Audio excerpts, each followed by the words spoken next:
And Tennessee is the first state in the country taking legal action against the world's largest asset management company, BlackRock Incorporated. State leaders say BlackRock has hurt Tennesseans and breached consumer protection laws. You know, the thing is, a lot of people don't question asset managers for how they invest their money. So it's a big deal. Tennessee Attorney General Jonathan Skrmetti filed the lawsuit Monday against the Wall Street giant, saying the asset manager deceived consumers as it pushes environmental, social, and governance principles across their investment portfolio. Now, it's a 73-page lawsuit where the Attorney General says BlackRock's statements about their investment strategies deprive consumers of the ability to make an informed choice with their money. The Tennessee Attorney General Jonathan Skrmetti joins me now. Mr. Attorney General, thank you for being here. How did BlackRock specifically, how did they mislead investors? Well, it's great to be back on the show. Thanks for having me. BlackRock said two different things. It kept focusing on its fiduciary responsibilities and how it was trying to maximize returns. At the exact same time, it was talking about its environmental commitments and how it was going to use its control of the assets it managed to further greenhouse gas reduction goals. So how much do you think that cost? And by the way, who is the victim here? Is this the taxpayers of Tennessee? You're talking about government pension programs from Tennessee, et cetera? Yeah, the victim is anybody who is trying to make informed decisions about investing. This is a consumer protection case, so it's about the representations the company was making.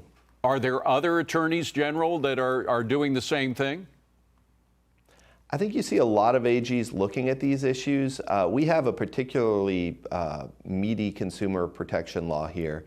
So I think you'll see different states respond differently depending on what legal tools they have available. Now, I have talked to a couple of attorneys general who were actually trying to get BlackRock or other financial companies to disassociate any kind of government agency or government pension with those financial institutions. Are you looking to do something like that, or are you just looking for a monetary reward here?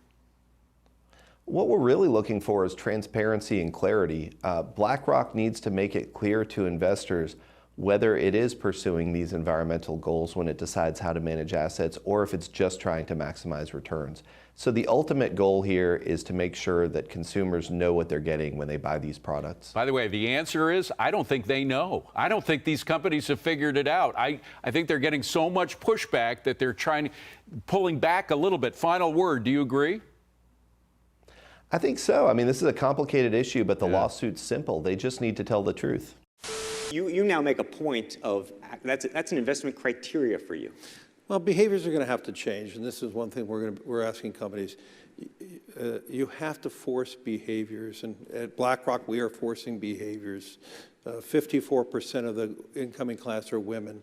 We added 4 more points in terms of diverse employment this year. And what we're doing internally is, if you don't achieve these levels of impact, your compensation could be impacted, okay? We're doing the same thing. And so it's just, you have to force behaviors.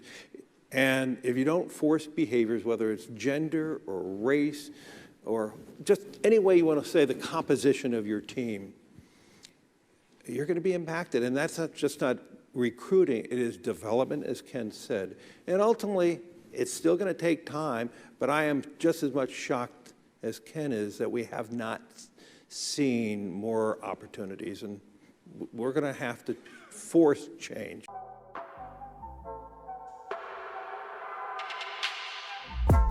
At BlackRock, we are forcing behaviors.